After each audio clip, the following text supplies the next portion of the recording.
essa dinâmica. Nós estamos muito felizes hoje, porque hoje a gente vai encerrar a série de abril. Na semana que vem nós já começaremos maio. Então abre comigo aí, Salmos de número 100. Salmos de número 100. Hoje é um dia muito especial para mim, com a Ellen. A gente está recebendo a Jéssica, nossa amiga. Seja bem-vinda. A Jéssica, ela é tipo um imã, assim, gente, sabe? Onde a gente vai, ela vem assim, grudando assim. A gente morava em Minas Gerais, ela estava lá. Aí a gente mudou para Bragança, ela foi para lá também. Agora nós estamos aqui em Miami, ela... Mas é uma amiga muito querida que participou de muitas partes importantes da nossa vida. Inclusive, quando a Ellen se apaixonou por mim, ela foi...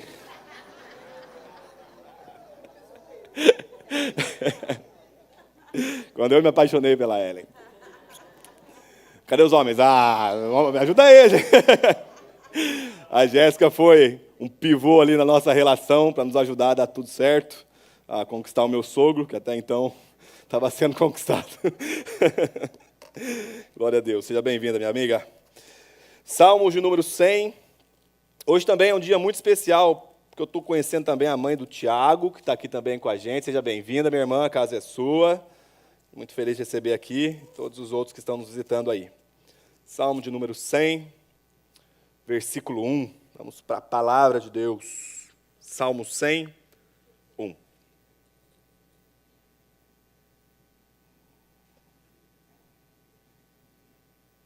Salmo 100, 1.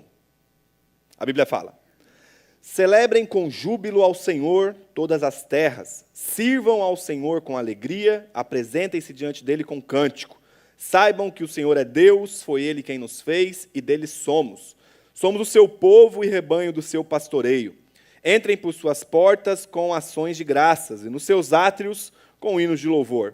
Rendam-lhes graças e bendigam o seu nome, porque o Senhor é bom, a sua misericórdia dura para sempre e de geração em geração a sua fidelidade. Vamos orar? Mais uma vez, Senhor, nós queremos te agradecer pela Tua palavra, Senhor. Tua palavra que é baluarte da verdade, Tua palavra que nos guia, que nos direciona.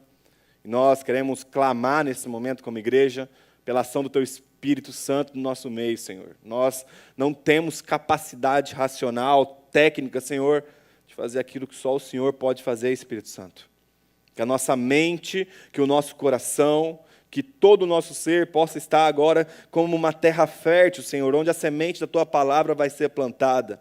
Ajuda-nos a vencermos os sofismas que muitas das vezes ficam na nossa mente, as mentiras que foram implantadas no decorrer da nossa história, Senhor, e substitua essas mentiras pela Tua palavra, que é a verdade.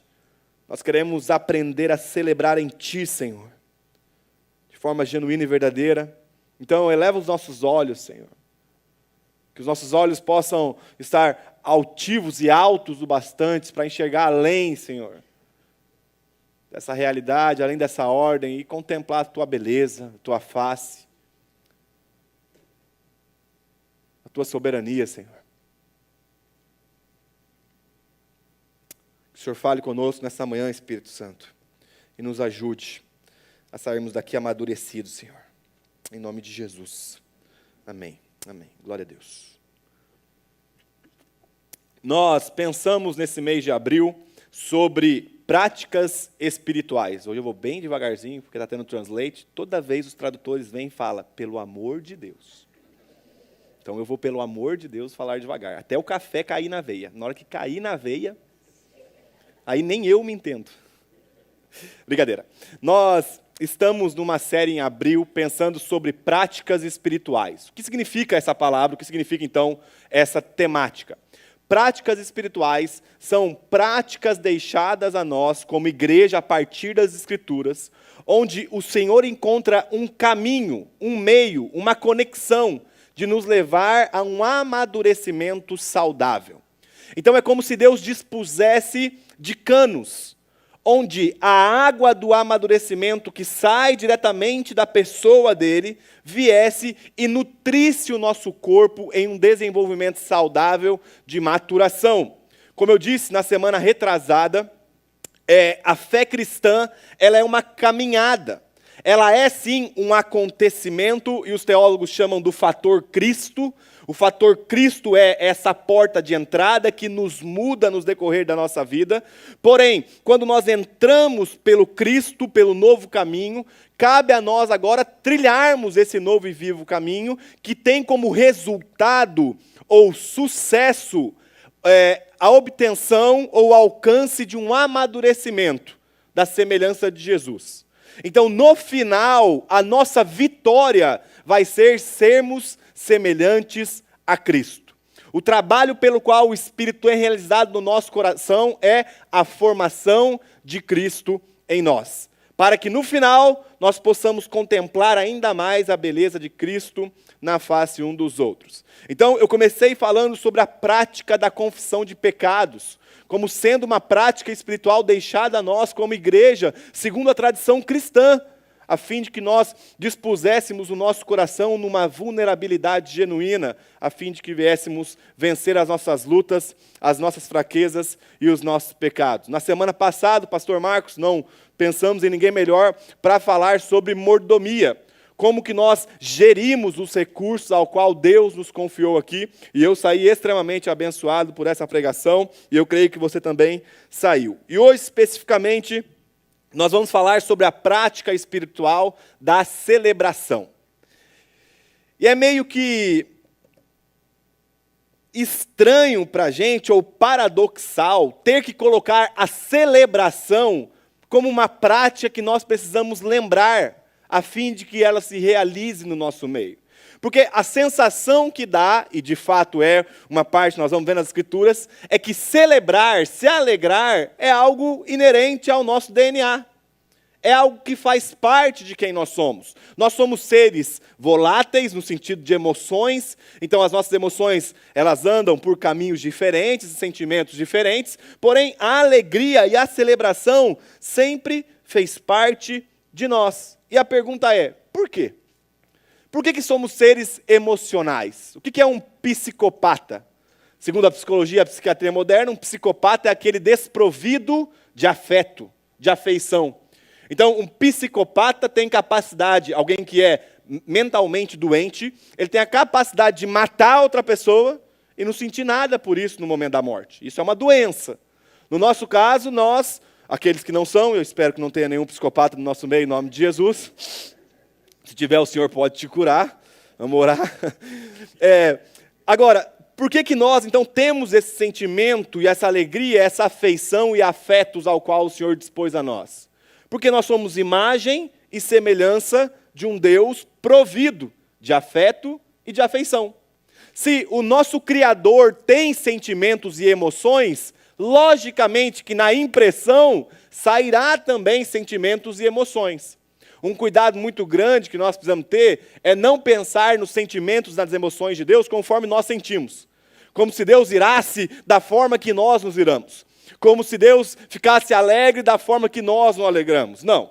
Deus usa uma linguagem mais técnica, seria a antropopatia, que é Deus comunicar a nós por meio de uma linguagem a qual nós entendemos. Então Deus compartilha o sentimento dele conosco na nossa língua, para que nós venhamos entender. Significa que ele sente como nós? Não. Mas foi a forma mais próxima que ele encontrou, a fim de que viéssemos entender aquilo que passa dentro do coração dele. Agora, quando se trata do Evangelho de Jesus Cristo, o que nós vemos desde o início da promessa do Evangelho é que o Evangelho estava encharcado e sobrecarregado de alegria. Tanto que a palavra Evangelho, Gospel, vem como boa notícia. Ela vem para nós como uma boa nova. Lucas capítulo 2, versículo 10, a Bíblia fala, Lucas 2,10, um texto que eu amo. O anjo, porém, lhe disse, não tenham medo. Eu estou aqui para lhes trazer a boa nova de grande alegria, que será para todo o povo. João capítulo 15, versículo 11, o próprio Jesus falando, tenho-lhes dito essas coisas para que a minha alegria esteja em vocês e a alegria de vocês seja completa. Então, o nosso Deus é um Deus afetuoso, um Deus de afeições, um Deus de sentimentos e emoções que compartilha conosco. Emoções a fim de que possamos nos alegrar dele. E sabe, historicamente, a igreja cristã, seja ela de origem católica ou de origem protestante, a igreja cristã sempre passou pelos seus desafios de lutas e de perseguição. Porém, é muito interessante, você que gosta de estudar a história da igreja, você vai ver que a igreja, apesar das lutas e das perseguições, sempre foi um ambiente de celebração e um ambiente de alegria. Existe um catecismo, uma confissão que foi formada na Inglaterra em mais ou menos 1543, que é o Catecismo de Westminster, onde diversos teólogos e estudiosos da Bíblia se reúnem a fim de definir algumas perguntas que iriam auxiliar o cristão no processo de educação. E a pergunta número 1 desse catecismo, que tem mais de 500 perguntas, é um calhamaço, assim, um livro gigante. A pergunta número 1 é: qual é o principal propósito do homem? Ou seja, qual é o propósito, qual é a finalidade pela qual nós fomos criados? E a resposta é: o principal propósito do homem é, primeiramente, glorificar a Deus, e segundo, alegrar-se nele eternamente. Então é como se eles lessem, os estudiosos lessem as Escrituras e falavam: olha, eu já sei o propósito do ser humano, eu já sei o porquê que você foi criado, essa crise identitária, essa crise vocacional que você tem vai acabar no ponto em que nós podemos entender, em que nós fomos criados primariamente para glorificar a Deus, mas de forma secundária, para nos alegrarmos em Deus por toda a eternidade. Esse é o propósito pelo qual nós fomos criados, de acordo com o catecismo, e como nós vimos também, de acordo com as Escrituras. A celebração, ela sempre vai trazer alegria para a nossa vida, e a alegria sempre nos fortalece. Agora, algumas perguntas podem surgir, e é muito natural que surja, quando a gente está ouvindo sobre a alegria cristã ou a felicidade cristã. E 2 perguntas que eu separei, só para você entender um pouco melhor, ou melhor, 4 perguntas que eu separei, que pode passar no seu coração nesse momento. Primeiro, como ter a prática da celebração, como ter a prática do júbilo, da alegria, em um mundo tão rodeado por desgraças? Como me alegrar num contexto onde existe lutas, dificuldades, guerras, doença, corrupção e coisas dessa natureza? Uma segunda pergunta que pode falar mas qual seria o motivo da minha alegria? Sendo que eu estou encharcado por diversos problemas, passando por lutas de diversas coisas. Uma outra pergunta mas eu vou me alegrar como se fosse um tonto? Me alegrar em nada? Me alegrar num vácuo? Me alegrar num vento? Me alegrar sem motivo? Eu vou ser alegre por quê? Por qual razão que eu vou ser alegre? Mesmo que a Bíblia está me dizendo para ser alegre, mas a minha vida não dá nenhum tipo de combustível ou direcionamento para mim acerca da alegria. E eu queria permitir que nós possamos juntos trilhar aquilo que as Escrituras nos falam sobre a alegria, para que nós possamos compreender o que é a alegria, mas de acordo com a perspectiva de Deus, e não com a nossa própria perspectiva. Então eu vou fazer uma pequena exposição de Salmo de número 100, que foi o Salmo que nós lemos, e eu vou começar pelo versículo 1 e pelo versículo 2.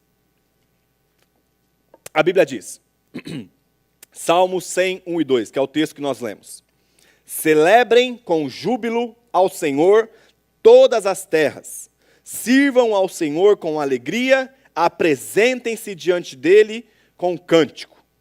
Primeira parte do versículo aqui fala: celebrem ao Senhor com júbilo. É como se o salmista estivesse iniciando aqui o texto, falando para a gente: olha, a primeira coisa que vocês têm que entender cantem com alegria. Essa palavra, celebrem, no hebraico, ela é conhecida como hariu. E hariu basicamente significa gritar de alegria. E essa palavra, sendo ela no português, ela está num modo, ela é um verbo do imperativo. O que significa isso? Ela é uma ordenança, uma ordem, uma colocação. Então não é uma sugestão: gente, se der tempo, se o coração estiver bem, se você estiver feliz, se você estiver alegre, dá uma alegrada em Deus aí. Não.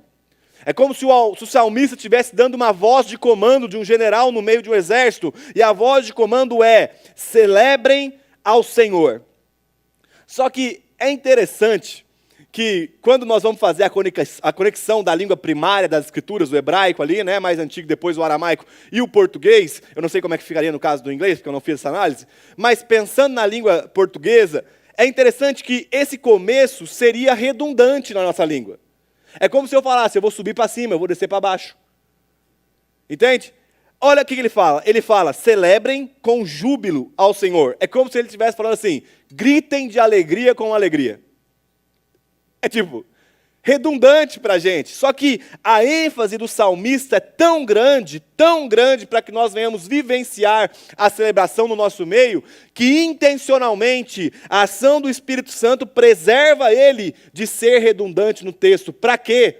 Para que nós dessemos a devida atenção àquilo que ele está falando. Então gritem de alegria com alegria. E a pergunta é, por qual motivo eu faria isso, salmista? Por que eu vou gritar de alegria em alegria, sendo que a minha vida é uma vida muito difícil, é muita batalha, é o casamento, é falta de documento, é falta de dinheiro, é guerra, é tiro e é doença. Por que eu vou gritar de alegria? E a resposta e a razão vem logo a seguir. A Bíblia fala, celebrem com júbilo ao Senhor. A razão pela qual o salmista chama a igreja e o povo de Deus a se alegrar é o Senhor. O motivo pelo qual nós devemos estar alegres e celebrando é o próprio Deus. E quando eu estava estruturando essa pregação, o Senhor veio me ferindo em alguns aspectos daquilo que eu estava falando. E uma das perguntas que ficou dentro do meu coração é, quando foi a última vez que nós, no sentido geral, celebramos de alegria somente pelo Senhor? Quando foi a última vez que o seu júbilo foi em lembrança a quem Deus é? Sabe, uma outra pergunta é, você está celebrando por quem Ele é ou pelo que Ele pode fazer? Vou te dar um exemplo.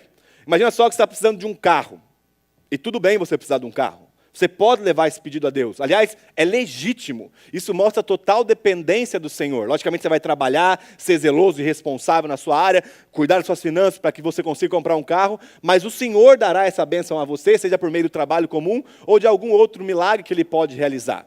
Agora, a pergunta é, o motivo do júbilo é o objeto ou aquele que me deu o objeto?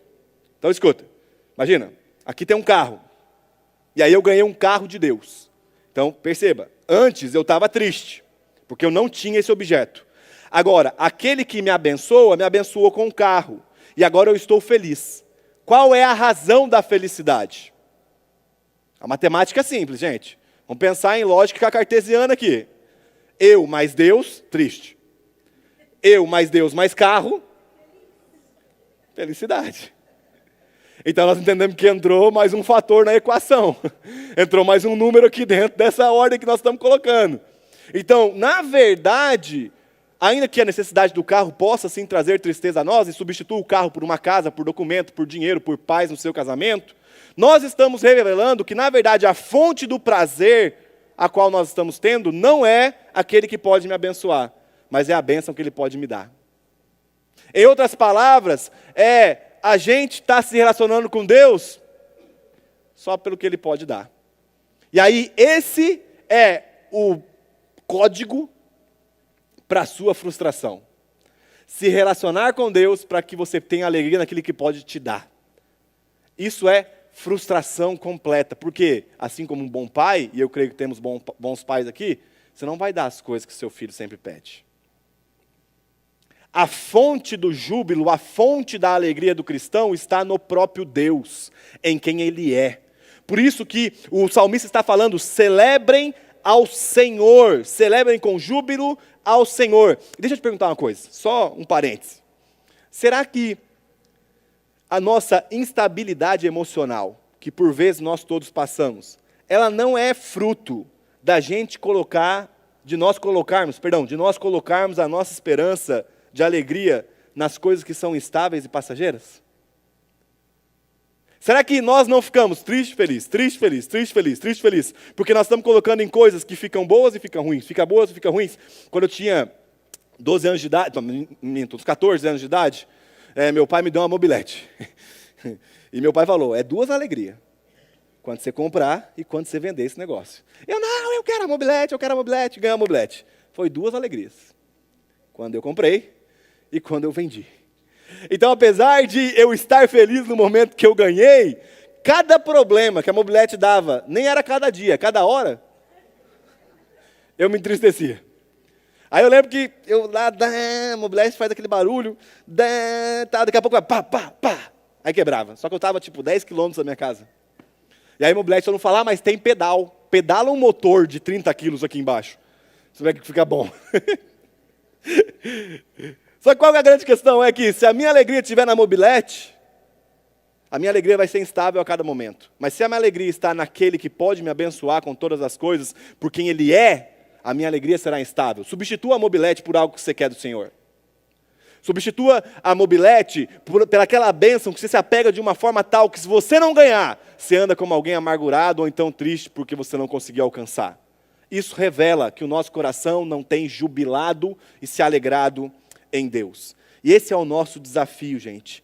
Compreender de uma vez por todas que Deus é o motivo do nosso júbilo, Deus é o motivo da nossa alegria. Jean Sofia Pigotti, que é uma poetisa irlandesa, ela escreve o seguinte: Jesus, estou descansando na alegria do que tu és.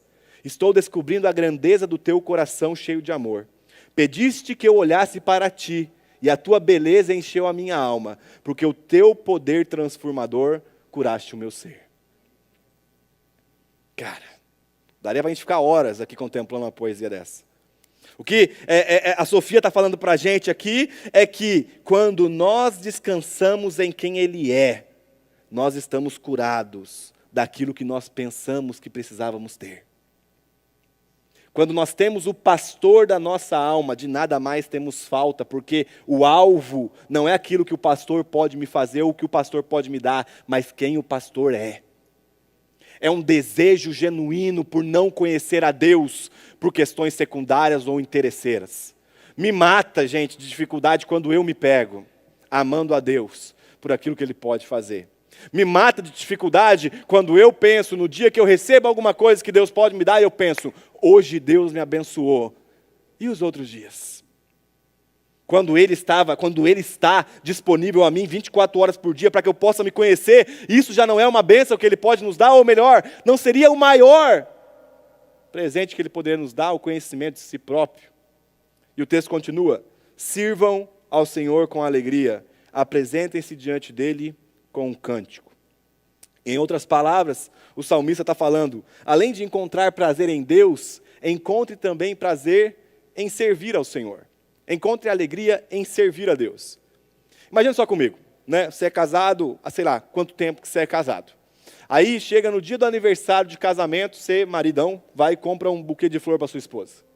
Aí você compra um buquê de flor, compra uma caixa de Ferrero Rocher, da Lindt, sei lá, e aí você chega na sua casa com um buquê de flor e com o Lindt na mão. Aí você dá para sua esposa.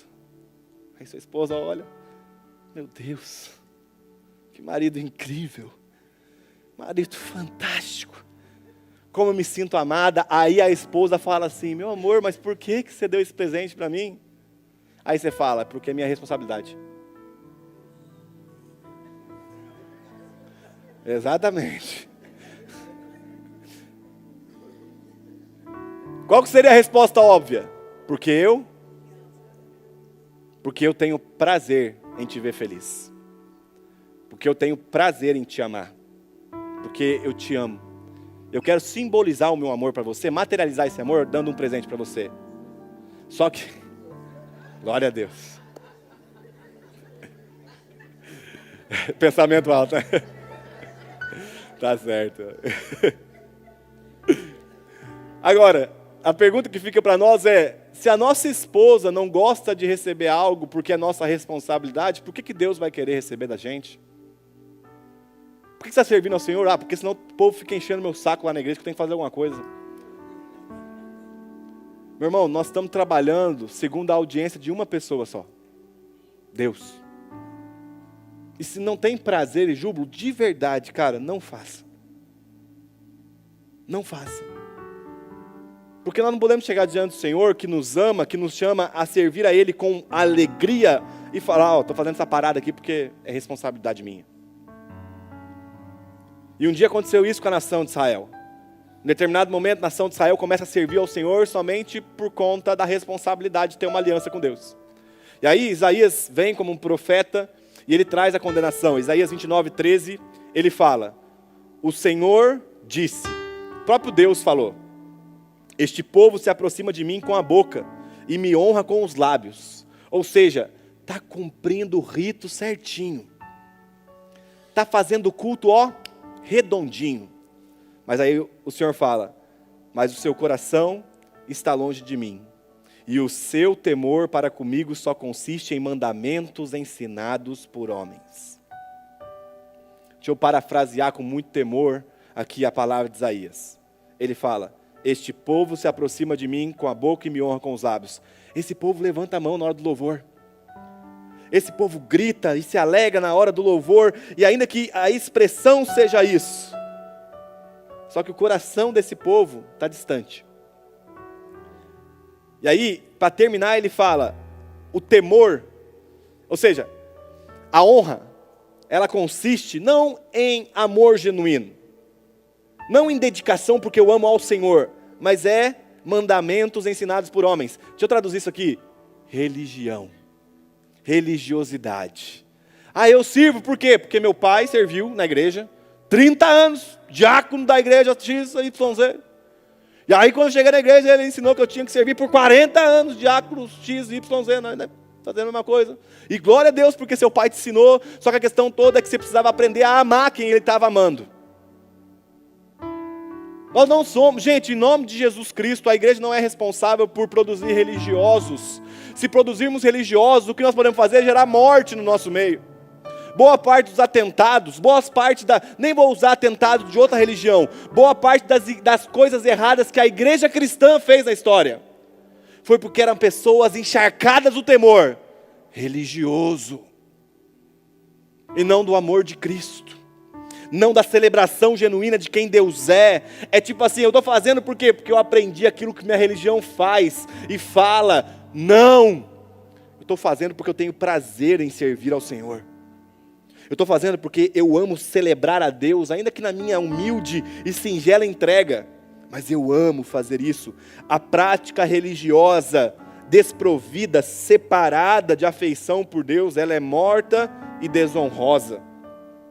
O Deus que tem afeições quer de volta a nossa afeição por Ele. Agora, ao mesmo tempo em que a Bíblia fala, não sirvam se não tiver alegria verdadeira, a Bíblia fala, sirvam ao Senhor. E essa é uma ordenança, assim como aquele verbo imperativo da primeira parte. Sirvam a Deus. Isto é, se dediquem no trabalho ao Senhor. E a igreja, gente, não é um ambiente de comércio. E a gente fala, realmente, não pode vender as coisas, porque Jesus virou a mesa no ambiente religioso e não pode ter comércio. E sim, a igreja não é um ambiente de comércio. Só que a pergunta é, será que você não tem lidado com ela como se fosse? Porque você vem, participa do serviço religioso. Hoje o som estava alto, a pregação não foi tão boa assim, nota 4. Ou então amanhã eu vou numa igreja que tem um som melhor.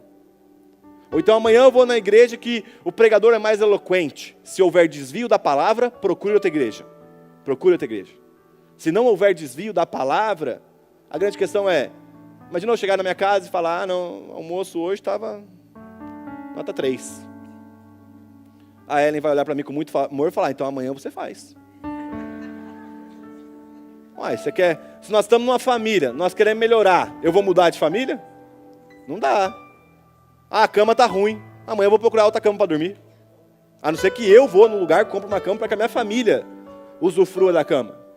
A mentalidade de consumo, gente, ela é pior do que o ateísmo hoje em dia. Escuta, é melhor ser ateu do que ter a mentalidade de consumo e participar da igreja.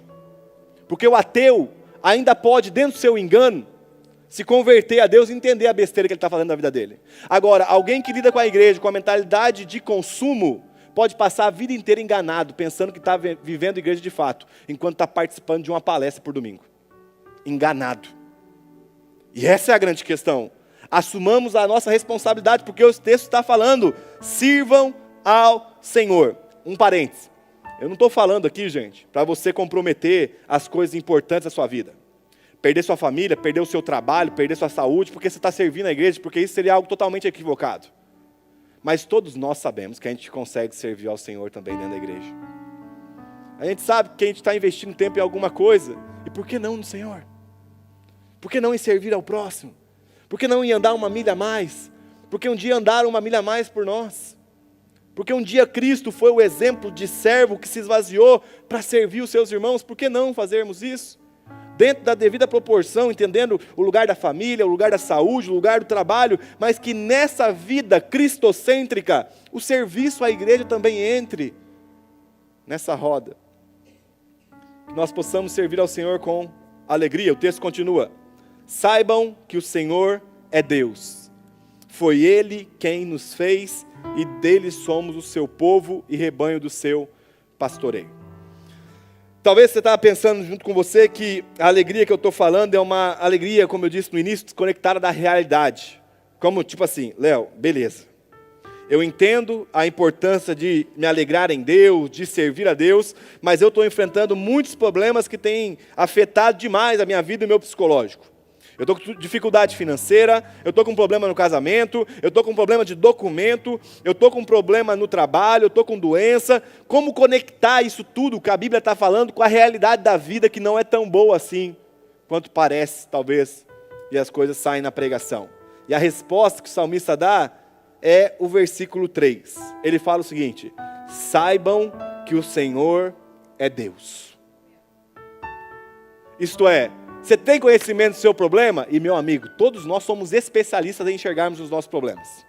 A gente consegue esmiuçar ele de forma muito excelente. Agora o salmista fala, beleza, tenha, porque isso é prudência, isso é sabedoria. Mas além do conhecimento sobre os seus problemas, saibam que o Senhor é Deus. Porque saber que o Senhor é Deus vai alimentar o nosso coração com alegria e esperança. Saber que o Senhor é Deus é saber que Ele é o nosso socorro bem presente em tempos de angústias.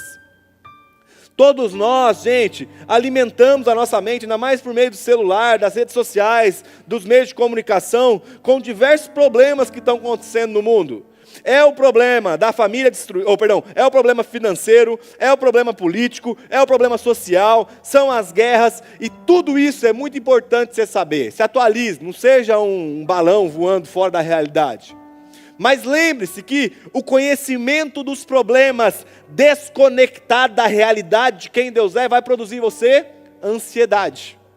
Eu estou com crise de ansiedade. Por quê? Porque, meu amigo, você não sai do problema. Você sabe de quantas balas foram atiradas lá no Irã pelo exército XYZ, mas você não lembra um versículo de cor. Você sabe quantos aviões caíram lá e tal, quanto que está a bolsa de valores de X, qual que é o melhor investimento para o momento, você sabe qual que é a crise que está acontecendo no país X, qual é o problema que o Lula fez, que o Bolsonaro fez, qual é o Trump e essa loucura toda, mas você não consegue ter 5 minutos para meditar na palavra de Deus. Adivinha o fruto que você vai colher, meu irmão? Ansiedade, desespero, falta de esperança. Porque isso é natural. Gente, o nosso cérebro é como se fosse uma terrinha. Imagina uma terrinha fértil. Aí você plantou uma sementinha. Daqui a pouco a sementinha ela vem e brota. E aí quando ela brota, você colhe desse fruto. Então, você está plantando aqui. Desgraça. Morte. Carro batido. Problema na família. O fulano que falou não sei o quê. O Lula que não sei o quê. E a desgraça da picanha que não tem.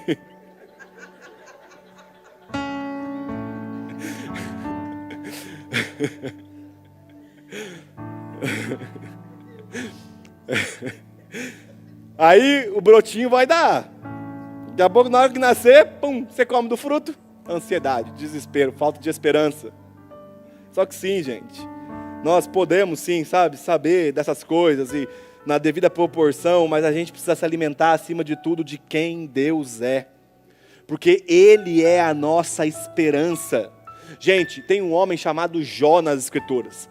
Pensa num homem que viveu desgraça. Eu tenho certeza que o problema de Jó foi pior do que o seu. Tem um momento na história de Jó em que a Bíblia fala que ele pegava os cacos de vidro, e ele raspava as feridas do corpo. Ele arrancava as feridas, provavelmente cheio de pus, do corpo, porque ele pegou lepra. Ele pegou uma doença de pele e ele raspava. Aí você fala, nossa, mas que bom que foi só isso aí. Não! Aconteceu um monte de desgraça, todos os filhos foram mortos. Mais desgraças, todo o rebanho foi roubado. Em outras palavras, Jó faliu financeiramente. Meu amigo, os amigos abandonaram, o homem ficou sozinho, foi família destruída, saúde destruída, falência financeira, abandono dos amigos, mas tem um texto em Jó capítulo 19, versículo 24, que enche o meu coração de constrangimento. Porque eu não passei a metade das coisas que Jó passou, e ainda assim no meio da desgraça que ele está passando, ele consegue celebrar em Deus. Jó capítulo 19, versículo 24, ele fala o seguinte: porque eu sei que o meu Redentor vive, e que por fim ele se levantará sobre a terra. Depois, revestido esse meu corpo da minha pele, em minha carne, eu verei a Deus. Eu verei por mim mesmo, e os meus olhos o verão. Ah, cara. Gente, imagina um homem que perdeu todos os seus filhos. Imagina um homem que faliu literalmente. Ficava dormindo na beira da estrada, rapando. E ele falar, olha, eu sei que o meu Redentor vive. Eu te garanto que depois dessa experiência negativa, Jó teve uma perspectiva mais rica sobre quem Deus é. Nada como um problema para regular as nossas emoções e revelar verdadeiramente quem o Senhor é para nós, gente. Porque em tempo de bonança, imagina só, você está num barco, e aí você está com um colete salva-vidas, você fala, eu confio no colete salva-vidas, só que o barco está ali na água de boa. Agora, deixa o barco afundar. Deixa o barco começar a naufragar. Aí você vai ver se você confia no colete salva-vidas de fato. É isso que nós estamos falando. O Senhor é minha rocha, e o Senhor é o meu fundamento. Beleza, deixa o abalo vir. Vamos ver se permaneceremos fiéis, fundamentados, ainda que tudo caia, ainda que o fruto não venha do lugar devido. Eu permaneço no Senhor, porque eu sei que o meu Redentor vive. Ele se levantará na terra, Ele cuidará de mim, não da forma que eu estou esperando que Ele cuide de mim, mas Ele permanece fiel, porque Ele me chama a celebrar em quem Ele é. Olha que interessante, o salmista fala, saibam que o Senhor é Deus, e Jó fala, porque eu sei que o meu Redentor vive. Duas palavras de conexão, saibam e sei. Em outras palavras, sem o conhecimento verdadeiro e genuíno de Deus, meus amigos, nós vamos andar cada vez mais de ansiedade a ansiedade, de problema a problema, porque na falta do conhecimento verdadeiro de quem Deus é impossível celebrar a alegria verdadeira, porque a alegria está escondida nele. Gente, escuta, uma teologia equivocada, um conhecimento de Deus equivocado, frutifica a práticas equivocadas. Eu estou muito preocupado. Beleza, preocupação faz parte do ser humano, sinta. Mas no momento que a sua preocupação tentar te assaltar, você fala, não, porque eu sei que o meu Senhor vive. Eu sei que Ele é aquele que organiza cada partícula do universo. É Ele que sustenta os pássaros, é Ele que veste o lírio, e é Ele que me chama a atenção de que Ele cuidaria de mim muito mais do que Ele alimenta essas coisas. É não deixarmos que a preocupação nos assalte, mas nós assaltamos a preocupação e antes fala, não, você fica no seu devido lugar, porque o trono do meu coração pertence ao Senhor, e nele está a minha esperança, e em meio à desgraça eu posso celebrar, porque a minha celebração não é circunstancial, a minha celebração está em uma pessoa, e essa pessoa é inabalável, por isso Ele é o lugar da minha satisfação. É muito louco que o salmista ele tem consciência não só de quem Deus é, mas até da sua própria identidade. Ele fala, foi Ele quem nos fez, dele somos o seu povo e rebanho do seu pastoreio. Em outras palavras, grande parte da nossa crise identitária, de identidade, ela vem da gente não conhecer a Deus verdadeiramente. Se conhecemos a Deus de forma equivocada, automaticamente conheceremos a nós de forma equivocada. Vou te dar um exemplo. Boa parte da psicologia moderna, ela é fundamentada em pensamentos de dois homens especificamente. 3, mas 2 mais de forma enfática. Primeiro, Aristóteles e Platão. Então, boa parte das vezes que você vai num psicólogo, a base pela qual, seja Freud ou Jung, desenvolveu a sua teoria do conhecimento do indivíduo, está fundamentado na filosofia grega antiga. E a filosofia grega antiga, ela tinha um tipo de sugestão: conheça-te a ti mesmo. Então, sempre que nós vamos, o psicólogo ele faz meio que um trabalho de revisitar o nosso coração. Só que qual que é o problema disso? É que se o nosso coração anda longe de Deus, cada conhecimento que brota de dentro de você vai te afastar mais. Então Agostinho Santo Agostinho, ano 330 depois de Cristo, ele fala: entendi. Sim, conheçamos o nosso coração. Mas esse coração que nós estamos buscando a conhecer, precisa ter sido ferido pela palavra de Deus. Tanto que Agostinho fala assim: feriste o meu coração e por causa disso eu te amei. Tarde eu te amei, ó beleza tão bela. O que Agostinho está falando? Quando você é ferido pela palavra de Deus, e agora sim você entra nesse movimento de introspecção, de conhecimento ou autoconhecimento, o que sai de dentro de você é a ferida pela qual o Senhor te feriu, palavra. É você se deparar consigo e falar: nossa, eu sou ansioso. Mas Jesus fala: não andeis ansiosos por coisa alguma. É como se uma voz ecoasse dentro do seu coração, de você para você, mas é uma voz externa, é a voz do Espírito Santo falando: sim, esse é você ansioso, mas escute a voz da verdade: não andeis ansioso por coisa alguma. E aí eu falo: ó minha alma, aquieta, ó minha alma. Nós não pertencemos a nós mesmos. Nós pertencemos ao Senhor, é Ele em quem nos fez, é isso que o texto está falando, é Ele quem nos fez. Nós não somos frutos do acaso, nós somos criação de Deus, nós não somos fruto de uma relação sexual improvável, nós somos criação de Deus, Ele é o nosso Criador e por isso nós podemos celebrar com alegria. A Bíblia fala: e dele somos. Ele não só nos criou, como definiu a gente como propriedade particular dele próprio, por isso nós podemos celebrar. A Bíblia fala que nós somos o seu povo, Ele nos deu uma família, o corpo de Cristo. A gente não vive sozinho, por isso a gente pode celebrar em alegria. O mesmo Salmo fala: somos rebanho do seu pastoreio, ou seja, o pastor das nossas almas, Cristo Jesus, é responsável pelo nosso cuidado e por isso a gente pode celebrar em alegria. Por quê? Quer vivamos ou quer morramos, pertencemos ao Senhor. E o pertencimento, que é o combustível da alegria, o meu dono, o meu Criador é Deus, e Ele é o motivo de eu me alegrar todos os dias. Não é o que Ele pode fazer somente, Ele faz muitas coisas que nós não merecíamos receber, mas Ele é a causa da minha celebração, Ele é a causa da minha alegria. Saber quem Deus é vai nos revelar quem nós somos, e o fruto desse conhecimento frutifica em celebração, em alegria, pois o Senhor é digno de receber as nossas afeições. O versículo 4 fala o seguinte: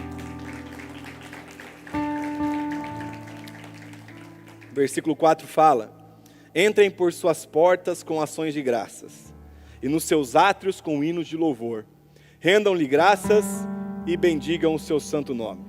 Essa parte especificamente requer um pouquinho mais de atenção, para que a gente não venha interpretar as coisas da forma errada. Então a Bíblia fala: entrem por suas portas com ações de graça, e nos seus átrios com hinos de louvor. Agora a pergunta é: quais são as portas e quais são os átrios, espaço, que nós devemos entrar, né? Quais são as portas e o átrio que nós devemos entrar? Geralmente quando a gente pensa em templo, a gente pensa o prédio. Então você pensa: na hora que eu passar naquela porta, tem que dar um glória a Deus, porque o crente vive de aleluia. Como é que é?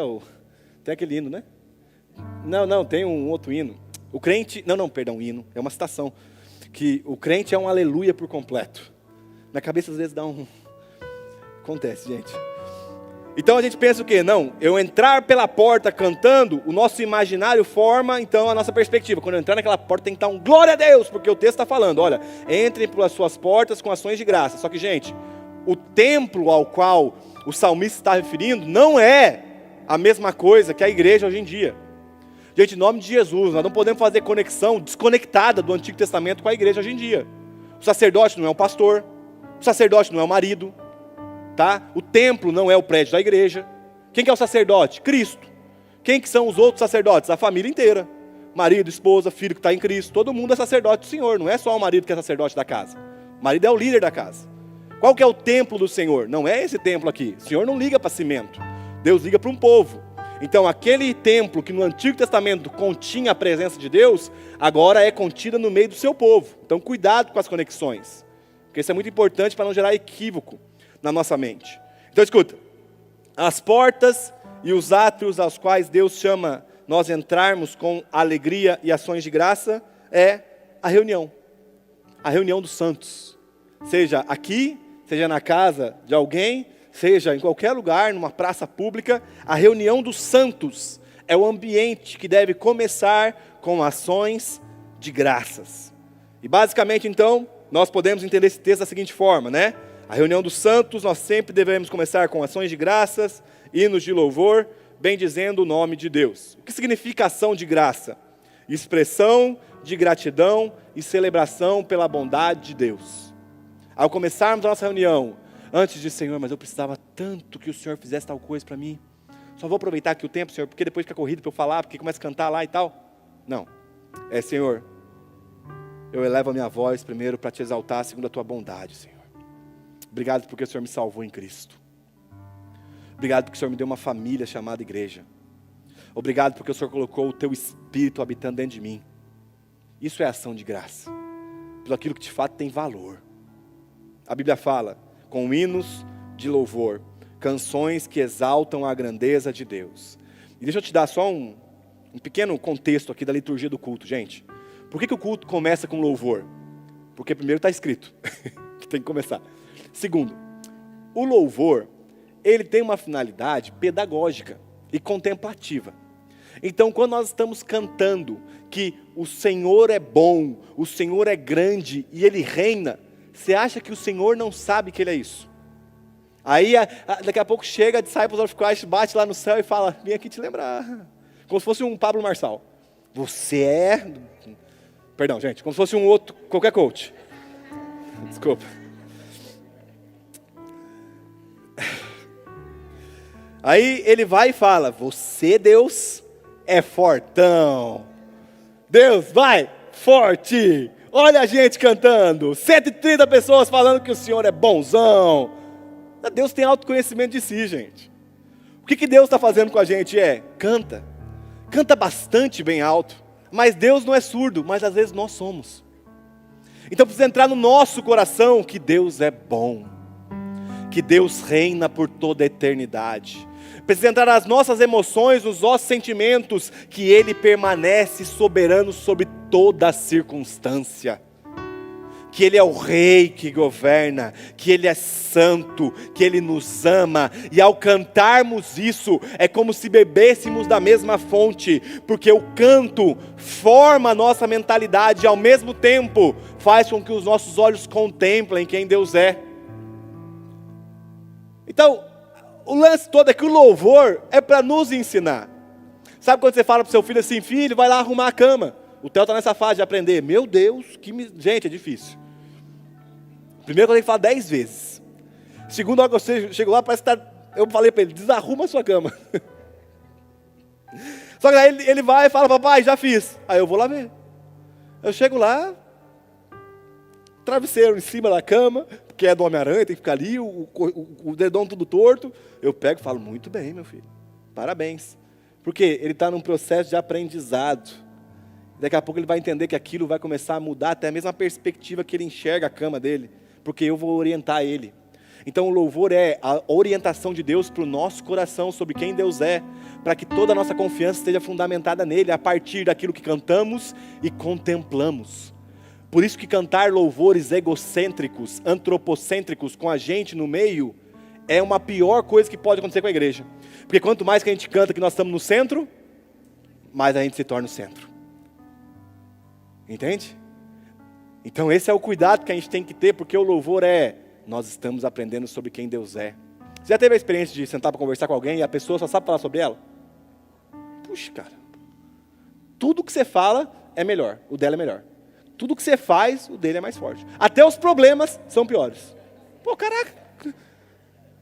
Eu, tipo assim, pô, peguei um resfriado. Meu amigo, eu tive câncer. Caraca, velho. Não é que aconteceu. Aí você fica, pô, caramba, né, velho? Beleza, eu entendi que me compadeço de você, mas entenda, eu tô com resfriado. E às vezes a gente faz isso com Deus. É Deus falando, olha, eu sou santo. Mas sabe o que é Deus? Eu sou fiel porque esse mês eu dei o dízimo. Aí Deus fala, eu sou soberano sobre todas as coisas, mas eu posso confiar porque o meu fundo de emergência está bem estabelecido. O fariseu entrando no templo e batendo no peito. O fariseu entrando no templo e erguendo os olhos. O publicano que bateu no peito falando, Deus, obrigado porque eu não sou como nenhum desses publicanos. Eu dou o dízimo, eu faço tudo certinho, eu faço aquilo. Gente, diante de Deus, gente, é aprendizado. É silêncio. Deixa Ele comunicar quem Ele quer para nós. Vamos cantar aquilo que Ele quer. O Senhor é santo, o Senhor é belo, o Senhor é o bastante, o Senhor é o alimento, o Senhor é magnífico, o Senhor é excelente. O Senhor é o fundamento. E deixa isso entrar no seu coração. Para quê? Para que toda a confiança que você tem em si possa sair e Ele possa ser a causa das nossas motivações. Sabe, fato é que onde os sentimentos por Deus estão mortos, a celebração ao Senhor também estará. Isso aqui me pegou, gente. Essa frase é do John Piper, num livro que ele chama, o primeiro lançamento dele é chamado de Teologia da Alegria. Depois ele reformulou para Em Busca de Deus. E ele fala o seguinte, e aqui ficou, em inglês ficou a Teologia do Prazer, ou então o Hedonismo Cristão. Ficou muito bom esse livro. Ele fala o seguinte, onde os sentimentos por Deus estão mortos, a celebração ao Senhor também estará.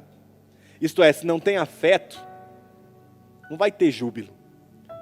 Porque o centro religioso do homem, apesar de alguns pensarem que é aqui, não é, é aqui.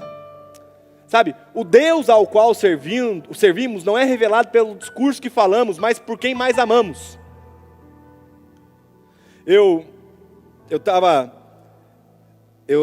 Segunda-feira passada, fora essa que passou, a retrasada, eu fui na academia, e aí saindo com a cabeça pensando em trocentas coisas ao mesmo tempo, assim, a 11 por hora, naqueles estacionamento assim. E eu pensando em mil coisas, daqui a pouco eu virei o carro e bati o carro assim, ó. Numa pilastra de cimento que entrou na frente na hora que eu estava andando. Não sei quanto.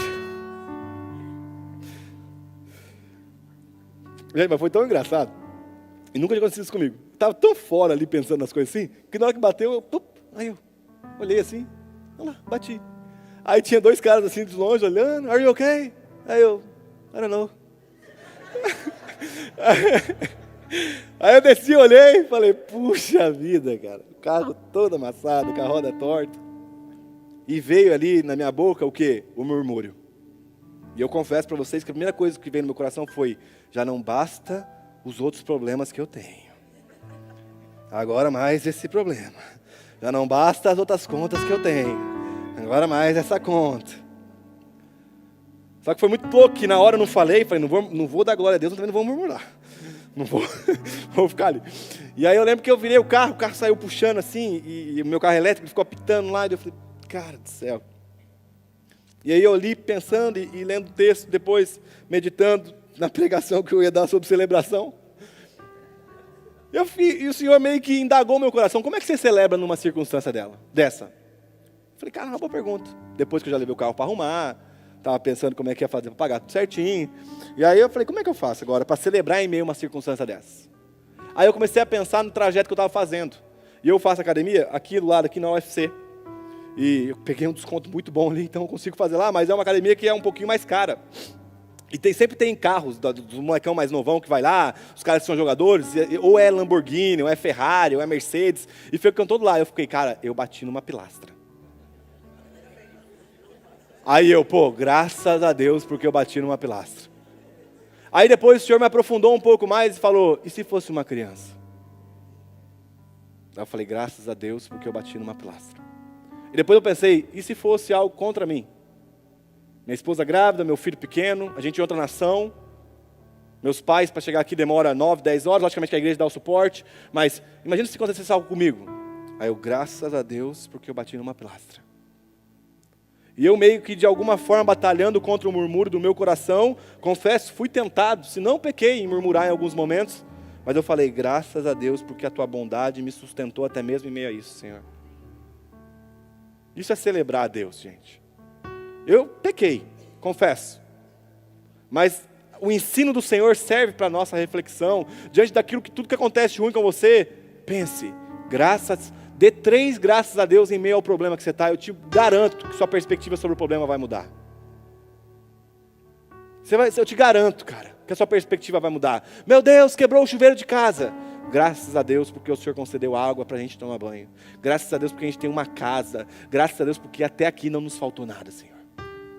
Ah, quebrou o carro. Graças a Deus porque eu não bati em alguém. Graças a Deus porque eu não me machuquei e não bati em outra pessoa. Ah, eu estou doente. Graças a Deus porque eu tenho um hospital para eu ir. Vai ter uma conta imensa, não tem problema. Mas graças a Deus que eu posso parcelar também essa conta e depois eu posso pagar em 1 trilhão de vezes. Mas graças a Deus porque tem médicos capacitados e ciência avançada bastante para que o Senhor cuide de mim.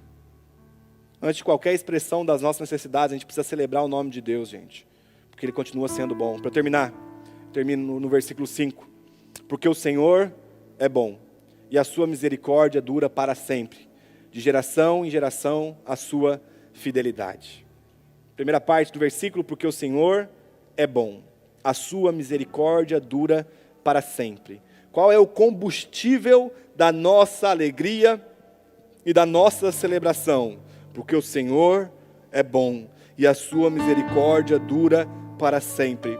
Apesar das nossas lutas e dificuldades, nós sabemos que Ele é bom. E Ele é a causa da minha alegria, Ele é a causa da minha celebração. Apesar de tudo que eu estou passando, Ele me sustenta em misericórdia. O John Piper, falando sobre isso, ele fala o seguinte: no fim das contas, o coração não anseia por qualquer no fim das contas, o coração não anseia por qualquer das dádivas de Deus, mas pelo próprio Deus. Vê-lo e conhecê-lo e estar na sua presença é o maior banquete da alma. Depois disso, ela não quer mais nada. As palavras passam a ser insuficientes. Nós falamos de prazer, de alegria e de delícia, mas são esses apenas frágeis indicadores de uma experiência indizível. Ou seja, eu estou feliz por causa do Senhor. Mas, mano, quando você prova da presença genuína de Deus, falta palavras para ser expressado isso. Porque é se deleitar na presença. Mas o que tem roubado a nossa alegria de celebração? Por que nós não somos um povo que celebra, é um povo alegre? Qual é o inimigo da celebração da igreja? Você pode pensar, o diabo, o Satanás. O diabo que vem para matar, roubar e destruir. E só um adendo, esse texto não está falando sobre o diabo, mas enfim. Então voltemos à pregação. Escuta, qual é o nosso inimigo? Qual é o inimigo daquilo que tem roubado a alegria no meio da igreja, a celebração? Escuta, o inimigo que nos rouba de celebrarmos a Deus. Paulo vai nos explicar em Filipenses 4, versículo 4. Ele fala, alegrem-se sempre no Senhor. Outra vez digo, alegrem-se. Que a moderação de vocês seja conhecida por todos. Perto está o Senhor. Agora aqui está o inimigo. Não fiquem preocupados com coisa alguma. Não é difícil. Pô, caraca, velho. Jesus podia ter falado, pode ficar um pouquinho, não fica muito preocupado. Né? Não ficar muito, beleza, daí ele coloca a proporção maior. Mas não fiquem preocupados. Paulo escreve, não fiquem preocupados com coisa alguma. Nenhuma, Jesus. Nenhuma. Não, não é possível. O cara tem que estar morto para não preocupar com nada. Mas é o que Paulo está falando, inspirado pelo Espírito Santo. Não fiquem preocupados com coisa alguma. Como que eu faço isso? Essa é a beleza, gente. Mas em tudo, sejam conhecidos diante de Deus os pedidos de vocês, pela oração e pela súplica com ações de graças. E a paz de Deus, que excede todo entendimento, guardará o coração e a mente de vocês em Cristo. Olha isso. E a paz de Deus, que excede todo entendimento, isto é, não é racional, não é racionalmente compreensível, vai guardar o nosso coração e a nossa mente. Repito, alegrem-se no Senhor. O combustível da nossa celebração, mesmo em meio aos problemas, é a visão correta da grandeza de Deus. Somente Cristo pode satisfazer o nosso desejo de alegria e satisfação. A celebração genuína só existe em Cristo. Onde nós encontraremos essa alegria? Em Cristo. Onde nós encontraremos a paz para a nossa mente e para o nosso coração? Em Cristo. Onde está a celebração da igreja? Em Cristo. Então, ao invés de buscar a alegria e a celebração, busque a Cristo. Porque buscando Cristo seremos presenteados com uma paz que excede todo entendimento, com a possibilidade de não andar ansioso e preocupado com coisa alguma, porque se o nosso Deus é o Rei que governa todo o universo, você acha que Ele não sabe os problemas que você está passando? É você celebrar em momentos de angústias. Por quê? Porque eu sei que o meu Senhor vai cuidar de mim até mesmo nesse momento. Sabe, nós não precisamos de nada daquilo que Deus não nos deu. Isso é moderação. Senhor, eu estou feliz com aquilo que o Senhor me deu e com aquilo que o Senhor me dará. Aquilo que o Senhor não me deu e não vai me dar, eu não preciso. Porque eu tenho a Cristo. E Ele é o motivo da alegria, Ele é o motivo da celebração, Ele já me basta. É nele que está escondida a minha satisfação completa. Eu termino citando de novo: alegrem-se sempre no Senhor. Outra vez eu digo: alegrem-se. Alegrem-se sempre no Senhor. Que a nossa ansiedade seja posta, que a nossa preocupação seja posta diante de Deus. E que a nossa mente e o nosso coração esteja guardado e protegido em Cristo. Para que essa paz que excede todo entendimento, mas não tem lógica eu me alegrar dessa forma, excede todo entendimento por quem Ele é. Ele é o motivo da nossa celebração. Vamos orar.